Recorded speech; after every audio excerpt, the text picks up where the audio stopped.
없습니다. 오늘 본문의 말씀으로 다윗의 유언과 임종이라는 제목으로 말씀을 나누려고 합니다.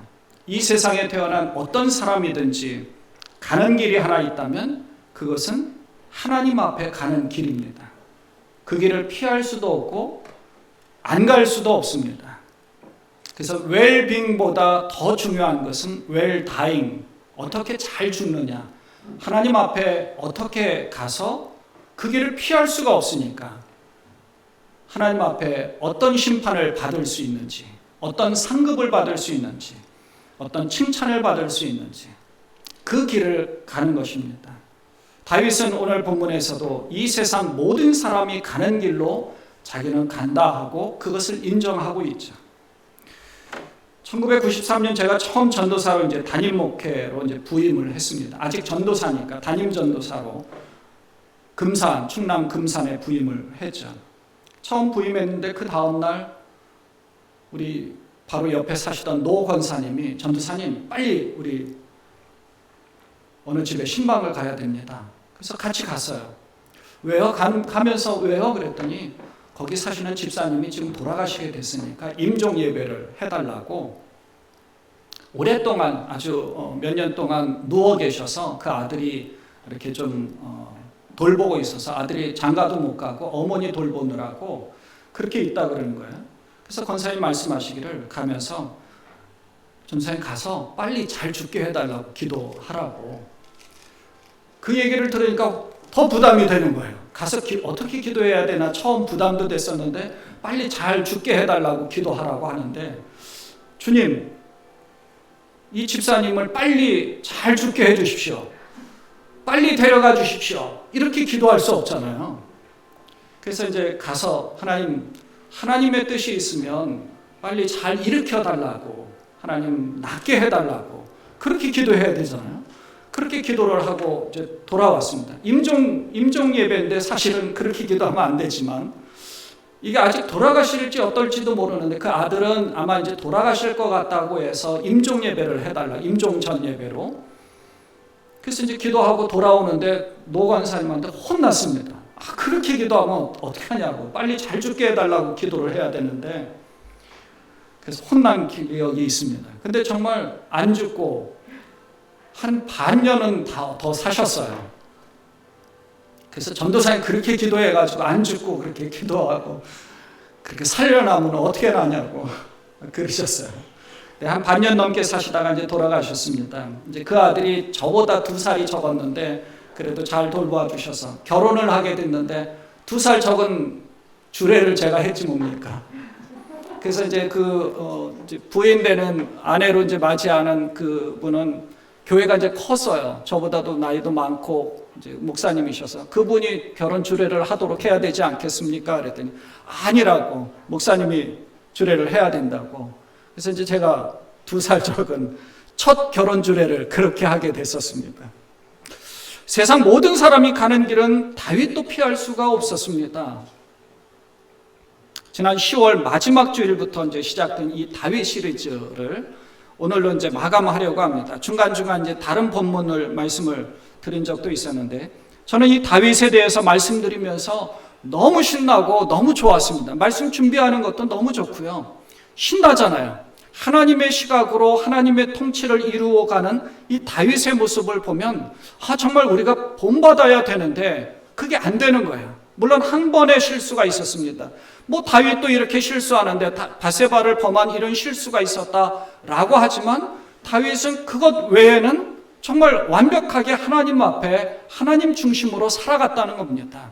그 실수를 볼 것이 아니라 정말 하나님 앞에 매달리고 하나님 중심으로 살아갔다는 그 사실을 보면서 우리도 정말 이렇게 살아가야 되지 않을까, 하나님의 시각으로 봐야 되는데 내 시각으로 하나님을 보면 안 된다 하는 그 말씀들을 준비할 때마다 얼마나 좋았는지 몰라요. 신나는 장면들도 몇 장면이 있었죠. 안타까운 장면들도 있었죠. 다윗을 볼 때는 세상적인 몸부림이라기보다는 하나님을 향한 몸부림이 더 컸다는 사실입니다. 그동안 나눴던 그 말씀들을 조금씩 보려고 합니다. 첫 번째, 주의 영에 감동된 이날 이후라는 제목으로 하카톤이라는 막내 제사의식에도 참여할 수 없었던 아주 별 볼 일 없는 존재인 다윗이었습니다. 다윗은 있으나마나한 존재였습니다. 그러나 하나님께서 그런 다윗을 선택하셨습니다. 하나님의 은혜죠. 다윗은 그 하나님 앞에 자신을 드렸습니다. 우리도 정말 별 볼 일 없는 존재입니다. 하나님이 우리를 기름 부어 주셨습니다. 하나님이 우리를 불러주셨다면, 우리가 하나님 앞에 나아갔을 때 하나님 중심으로 살아간다면 우리 모두는 다 다윗과 같은 존재로 하나님 앞에 인정받을 수 있다는 겁니다.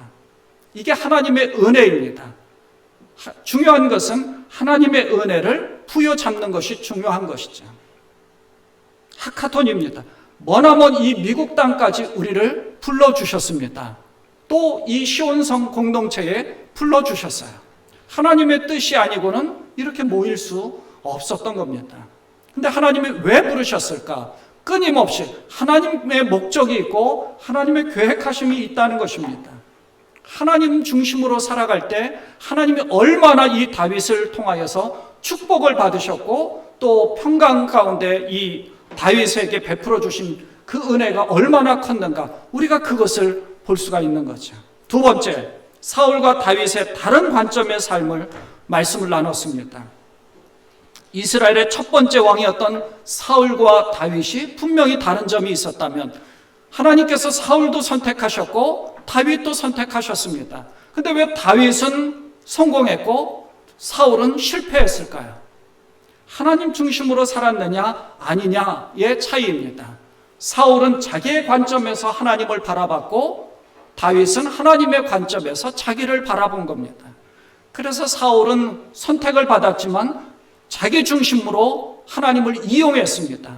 그래서 번제를 백성들이 흩어질까 봐 블레셋과의 전쟁에 이용하려고, 백성들이 흩어짐을 면하려고 다 모이게 했습니다. 번제를 드린 거죠. 목적이 달랐습니다. 여러분 지금 어떤 마음으로 예배를 하십니까? 내가 잘 되기 위해서 예배를 하십니까? 아니면 하나님 앞에 영광 돌리며 하나님을 찬양하기 위해서 예배를 하십니까? 이게 굉장히 다르다는 거예요. 세 번째, 만군의 여호와의 이름으로 라는 말씀으로 골리앗과의 싸움을 어떻게 승리했는지 그것을 나누었습니다. 말도 안 되는 싸움이잖아요. 골리앗과의 싸움은. 그런데 물맷돌로 이겼습니다. 근데 물맷돌을 가지고 이길 수 있었을까요? 아니요. 천만에요. 이길 수 있는 방법은 물맷돌을 주우면서 무릎을 꿇었다는 겁니다.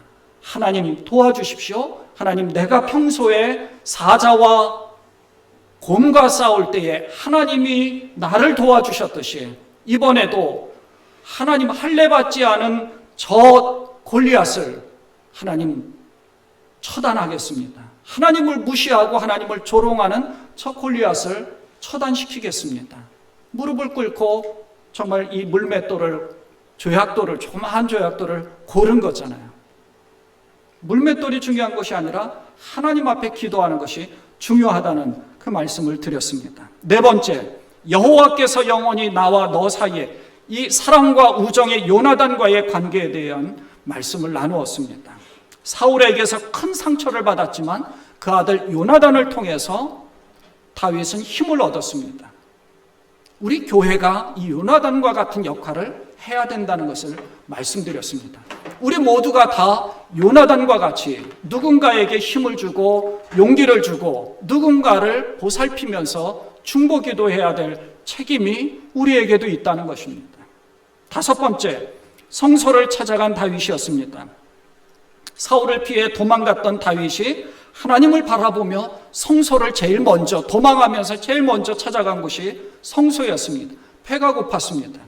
그때 제사장만 먹을 수 있는 진설병을 다윗이 먹었어요.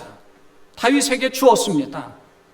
만약에 제사장이 이거는 율법을 따져서 제사장만 먹을 수 있는 음식이다, 너는 안 돼 라고 다윗을 쫓아냈다면 다윗의 마음은 아마 굉장히 황폐해졌을지도 모릅니다. 하지만 하나님 앞에 또 은혜를 입었습니다. 진설병을 먹게 하고 무기를 달라고 하니까 골리앗에게서 빼앗았던, 골리앗이 가지고 있었던, 그때 골리앗과 싸우라고 사울이 준 그 큰 검이 있잖아요.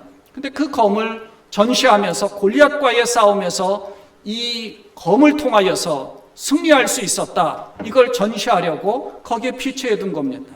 근데 다윗은 그 검을 사용하지 않고 물맷돌로 승리했습니다. 근데 그 검이 필요해서요, 그걸 주었습니다.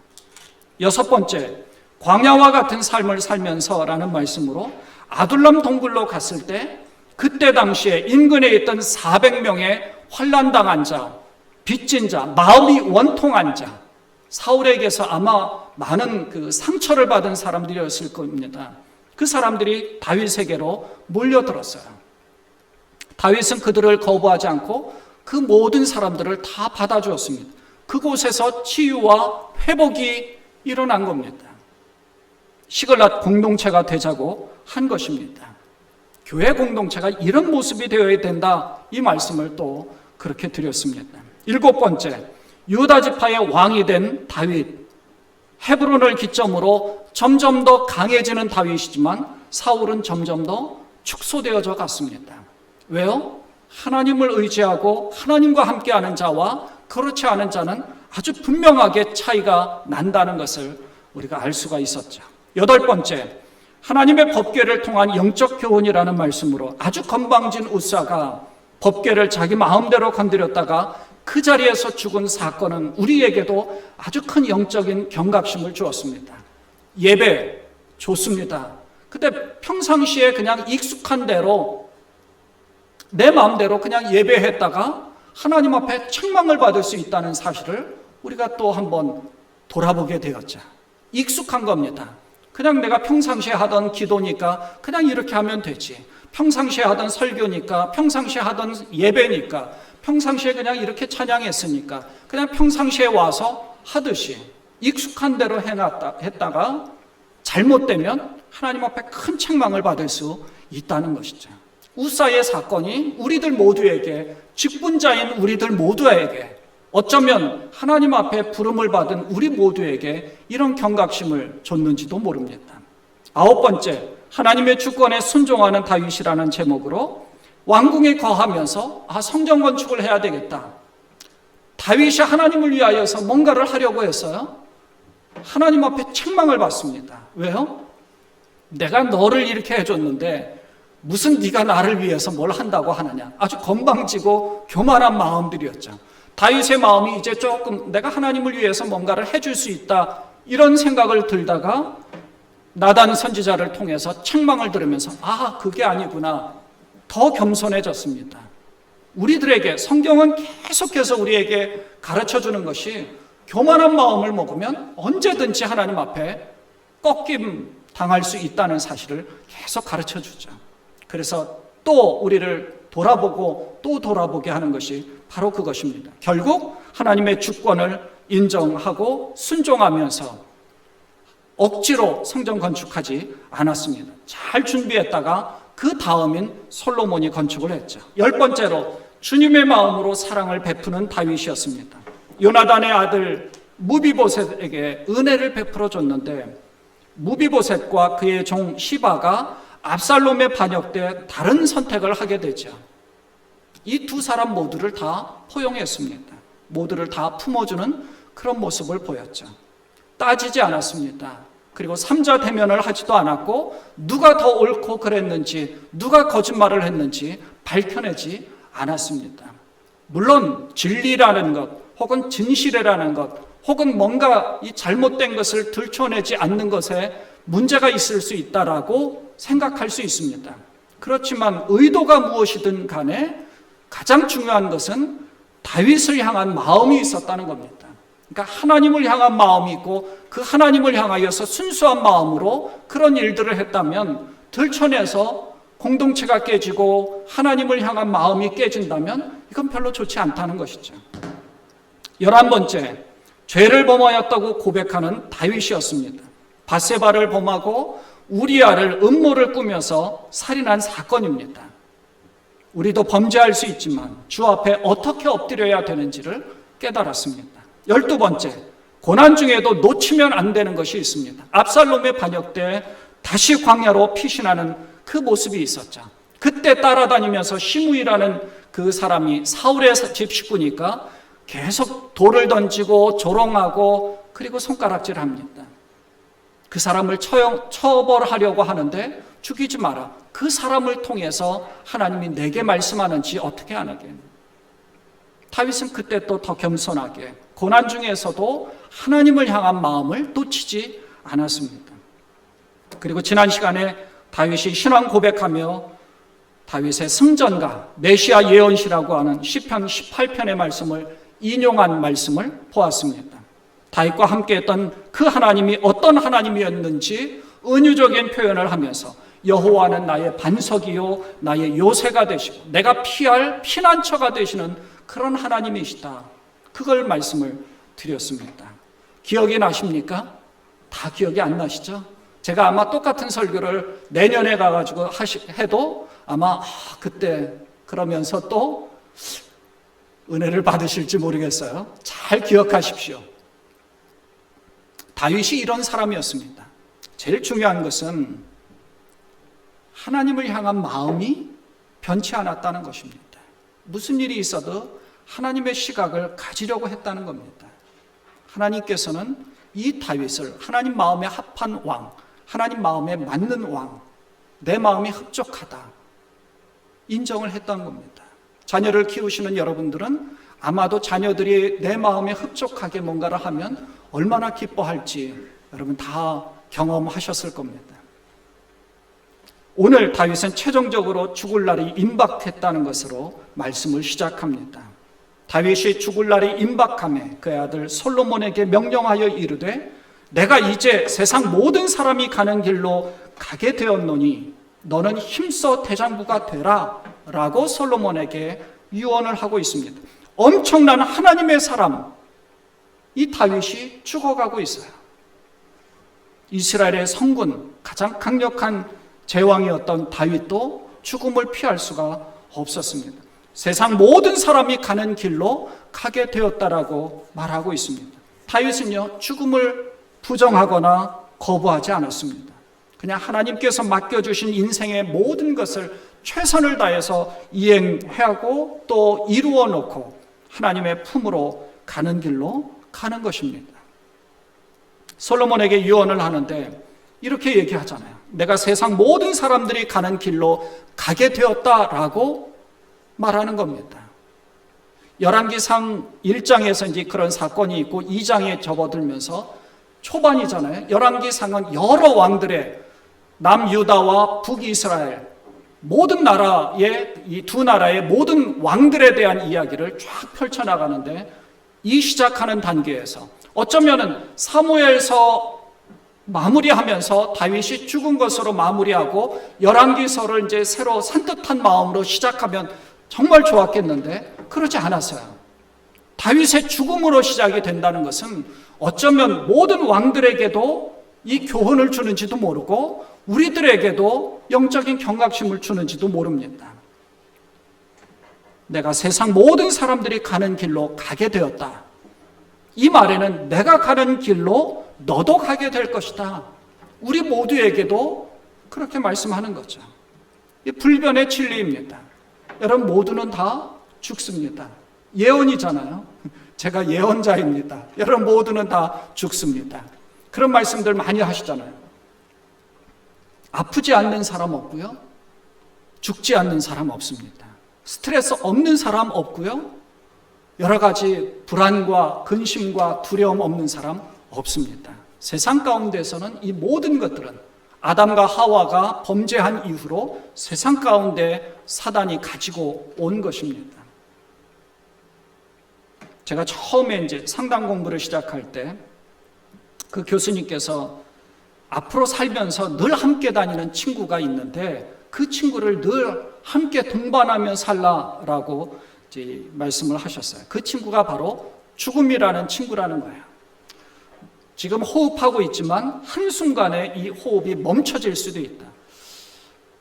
죽는다는 것을 말하는 것만으로 우리 이제 한국 분들은 죽음에 대해서 얘기하면 왜 재수 없게 그 죽는 거를 얘기해? 라고 얘기나 그런 문화였어요. 요즘 우리가 이제 사실 이 코로나 바이러스라는 것이 있으면서 이렇게 사람이 그렇게 쉽게 죽나? 이렇게 생각을 많이 했는데요. 이 바이러스로 인해서 쉽게 죽는다는 걸 알았어요.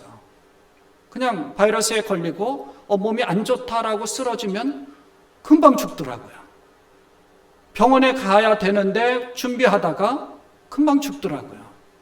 이게 정말 한 90세, 100세 된 그 어르신들만 그러는 줄 알았어요. 근데 젊은 사람들도 걸렸다라고 얘기하면서 그 다음날 그냥 바로 죽더라고요. 이게 정말 사람의 목숨이 끈질긴 게 아니구나. 그냥 바로 죽을 수 있구나. 그런 생각이 들더라고요. 그리고 이제 저희 그 캘리포니아 사는 둘째 아들이 아빠 걱정을 사실 많이 합니다. 가끔 전화해서 아빠 건강은 좀 어때요? 야, 아빠 이 정도로 건강하잖아. 이제 좋은 말로 저기 둘째 아들도 아빠를 보면 이제 40 같다고 이제 40대라고 이제 아마 얘기를 하는 것 같아요. 좋죠. 근데 얼마 전에는 이제 그런 얘기를 하다가 전화로 아빠, 근데 아빠가 요즘 이제 자기도 불안한가 봐요. 아빠가 죽으면 어디다가 묻어야 되느냐고. 그래서 아빠가 죽으면 그냥 화장해서 아무데나 뿌려. 그랬더니 그러면 자기가 아빠를 보고 싶어서 무덤을 가야 되는데 어디로 가야 되느냐. 아빠는 너의 마음에 있으니까 그냥 웹사이트 하나 만들어서 거기다가 추모하면 돼 라고 얘기를 했거든요. 아빠는 부활의 삶을 사니까 늘 아빠는 살아있고 먼지로 여기저기 다 흩어져 있어도 하나님께서 부활의 때가 되면 먼지 자체도 에스겔 골짜기에서 그 뼈들이 붙은 것처럼 여기저기 먼지가 되어 있어도 다 붙게 되어 있어. 그래서 다시 하나님께서 이 몸으로 또 다른 몸과 같이 하나님이 부활시켜 주시니까 걱정하지 마. 이제 그런 말을 한 적이 있어요. 여러분은 얼마나 죽을 준비를 하고 계십니까? 다윗의 유언이 나와요. 파란만장한 삶을 살았던 다윗입니다. 한평생을 하나님 나라의 통치 방식을 보여주면서 그것을 하나님의 통치를 꿈꾸었던 그 다윗입니다. 다윗이 얼마나 메시아와 같은 역할들을 했는지 우리에게 귀한 것들을 보여줍니다. 그 아들 솔로몬에게 이제 유언을 하면서 이런 말씀을 합니다.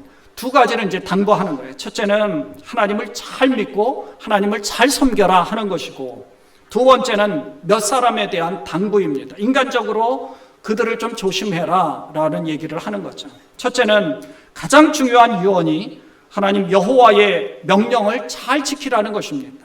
다윗다운 거죠. 3절과 4절에 보면 내 하나님 여호와의 명령을 지켜 그 길로 행하여 그 법률과 계명과 율례와 증거를 모세의 율법에 기록된 대로 지키라.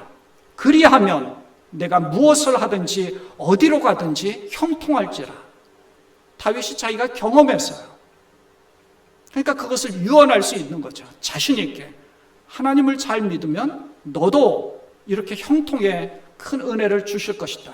이 형통이란 말은 솔로몬이 나중에 1000번제를 드리고 나서 하나님께서 지혜를 구할 때에 이 형통을 구한 겁니다. 그것을 하나님께서 허락해 주신 거죠. 적어도 하나님을 잘 믿고 하나님과 함께 할 때는 하나님께서 이것을 허락해 주신 거예요. 여호와께서 내 일에 대하여 말씀하시기를 만일 하면서 그 뒤에 진실이 내 앞에 행하면 확실하게 보장해 줄 것이다 라고 다윗은 솔로몬에게 말한 겁니다. 우리 모두도 다 이게 굉장히 중요한 것을 알고 있죠. 이 유언 자체로 다윗이 어떻게 살아왔는지 그의 삶을 가늠해 볼 수가 있습니다. 하나님 여호와의 명령을 지켜 그 길로 행하려고 노력했던 다윗입니다. 그렇게 했을 때 하나님이 역사해 주신다는 그 사실을 확신하고 그 아들 솔로몬에게 그렇게 유언을 남기고 있는 거죠.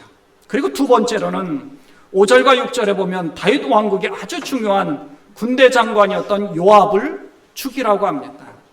이 요압은요, 아브넬이 이스보셋을 배반하고 다윗에게로 왔을 때, 또 다윗이 음모를 꾸며서 밧세바의 남편이 우리아를 죽이려고 할 때 이것을 실행한 사람이었습니다. 압살롬의 반역을 진압했어요. 그리고 압살롬을 죽인 사람입니다. 요압 장군에게 압살롬을 죽이지 말라고 다윗이 분명히 얘기했거든요. 근데 아랑곳하지 않습니다. 왜요? 다윗의 약점을 쥐고 있거든요. 그러면서 자기 마음대로 할 수 있는 권한을 가진 사람입니다. 왕 위에서 파워를 가진 사람이었어요. 자기 마음대로 할 수 있었던 그 요압.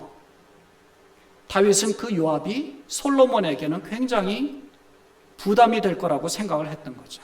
아닌 게 아니라 이 요압은 후에 아도니아가 반역을 할 때 아도니아의 손을 잡아줍니다. 결국 솔로몬이 죽이죠. 그 약점 때문에 꼼짝 못했던 그 요압 장군을 솔로몬은 처벌하면서 새로운 시대를 꾸며 나갑니다. 또 7절에 보면 바르실레의 아들들에게 은혜를 베풀라고 당부합니다. 압살롬의 반역 때 길르앗에 살던 이 바르실레는 다윗과 쫓기는 백성들에게 먹을 것을 제공해 줍니다. 나중에 이제 다윗이 예루살렘으로 복귀한 후에 이 바르실레에게 큰 상을 내리려고 하니까 그걸 거절합니다. 사무엘하 17장을 보면 이 바르실레가 왕과 백성들이 시장하고 목마르겠다고 생각해서 먹을 것을 제공한 겁니다. 아주 선한 의도였죠. 다윗에게 잘 보이려고 한 것이 아니라 쫓기는 다윗뿐만 아니라 백성들이 너무 허기지고 목말라 하니까 그들에게 은혜를 베풀어 준 것이죠. 이 다윗은 자기가 죽을 때는 솔로몬에게 이 바르실레를 당부합니다. 그리고 은혜를 베풀어 주도록 한 거죠. 마지막으로는 8절에서 시므이를 죽이라고 합니다. 조금 전에도 말씀드렸듯이 시므이는 사울 왕의 사람인데 다윗이 압살롬의 반역으로 쫓겨갈 때 따라다니면서 돌을 던지고 조롱한 사람. 그때 군대 대장이었던 이 아비새가 저놈을 내가 죽이겠다고 하니까 못 죽이게 했죠. 나중에 왕으로 복귀해서도 시므이를 부하들이 다 죽이자고 할 때 아니다, 살려두라고 살려두었습니다. 자기가 죽을 때는 그 시므이, 기회주의자인 시므이는 너에게 득이 되지 않는다라고 생각하고 솔로몬에게 죽이라고 합니다. 솔로몬이 사실 이 시므이를 죽이지 않았어요. 그냥 예루살렘의 그 안에서만 살아라 하고 했는데 그 종 둘이 예루살렘을 벗어나서 도망을 가니까 그 둘을 잡으려고 쫓아갔다가 예루살렘을 벗어납니다. 그러니까 하나님께서 자연스럽게 그것을 해결해 주신 거죠. 그래서 돌아와서 이 솔로몬이 그때서야 이 시므이를 죽이게 되죠. 다윗의 유언에는요, 자기 마음대로 자기의 야욕을 위해서 또 복수를 위해서 칼을 휘두른 요압이나 혹은 기회주의자였던 시므이는 확실히 죽이라고 하면서 하나님의 은혜 가운데서 자기에게 은혜를 베풀고 백성들을 생각했던 이 바르실레에게는 길르앗 사람에게는 은혜를 베풀어 주라고 이야기합니다. 어쩌면 다윗의 유언을 통해서 우리들도 바르실레와 같이 정말 어떠한 모습으로 살아가야 하는지를 교훈하고 있는지도 모릅니다. 아주 선한 영향력. 가장 힘들고 지쳐있는 사람에게 조금이라도 도와줄 수 있다면 그것은 다윗의 유언과 같이 그들 모두에게 하나님께서 은혜를 베풀어 주셔서 그들뿐만 아니라 베풀어 준 우리들에게도 정말 하나님께서 은혜를 허락해 주신다는 것입니다. 선한 영향력을 행하라는 것이죠. 말년에 압살롬의 반역이나 죽어갈 무렵에 일으킨 이 아도니아의 반역이나 모두 진압되고 모두가 죽음을 맞이하게 되면서 10절에 보면 다윗도 임종을 맞이합니다. 헤브론에서 7년, 예루살렘에서 33년을 왕으로 다스렸죠. 그리고 12절에서는 이렇게 기록하고 있습니다. 하나님의 명령과 그 법도를 잘 지키기를 원했던 이 다윗의 유언대로 솔로몬이 나라를 이어받게 되자 그의 나라가 심히 견고했다는 사실을 말씀해주고 있습니다. 이제 다윗의 영적인 도전을 우리는 이제 마무리하려고 합니다. 다윗은 하카돈이라고 하는 아무런 존재도 아니었습니다. 하나님의 은혜로 위대한 사람이 되었습니다. 위대한 다윗에게 하나님을 빼면 다윗은 아무것도 아닙니다. 다윗이라고 인정할 만한 그런 것이 아무것도 없습니다. 하나님이기 때문에, 하나님과 함께하기 때문에 위대한 다윗인 겁니다. 우리도 마찬가지입니다. 하나님의 은혜가 아니면 우리는 아무것도 아닌 존재입니다. 우리가 예수 그리스도의 십자가가 없으면 아무것도 아니죠. 천국이나 부활의 영광은 바라볼 수 없는 아무것도 아닌 존재입니다. 여러분은 무의미하게 여러분의 인생을 마무리하시겠습니까? 정말 의미 있게 생을 마감하시겠습니까? 사랑하는 여러분, 이 팬데믹이 시작한 지 정확히 1년 되었습니다. 지난해 부활주일에는 같이 모여서 예배도 할 수 없었죠. 지난해 6월 첫 번째 주일에 이제 몇 분이 모여서 성전에서 예배를 시작하면서 저는 여러분에게 빌립보서의 말씀을 드렸습니다. 감옥 안에 어두컴컴한 동굴, 지하 감옥에 갇혀 있었던 그 착고를 차면서 아주 고통 가운데 인간적으로 너무너무 힘든 어두컴컴한 그곳에 있었던 사도 바울이 빌립보 교인들에게 기뻐하라고 했습니다. 감사하라고 했어요. 하나님께서 이 빌립보서를 통해서 우리들에게도 그렇게 말씀하고 계시다라고 여러분에게 말씀을 드렸죠. 그 뒤로 룻기서를 통해서 하나님이 하시는 일들을 바라보았는데 그 하나님을 선택한 이방 여인 룻이 어떤 축복을 받았는지도 우리가 살펴보았습니다. 그리고 이 다윗까지 우리는 하나님이 역사를 어떻게 이끌어 가시는지, 그리고 그 하나님을 바라보고 하나님과 함께하며 하나님께 붙어있는 그런 사람이 어떤 존재가 되는지를 보았습니다. 바라기는 여러분 모두가 다 다윗과 같은 존재가 되시기를 바랍니다. 하카톤이 하나님의 은혜로 위대한 존재가 되었습니다. 하나님이 여러분을 기름 부어 선택해 주셨습니다. 여러분 모두는 다윗과 같은 삶을 살아가시고 마지막 유언하실 때에 이 다윗과 같은 마음으로 유언하실 수가 있는 것입니다. 위대한 다윗과 같은 그러한 삶을 사시는 여러분 되시기를 바랍니다. 그 축복이 여러분에게 임할 줄로 분명히 믿습니다. 기도하겠습니다.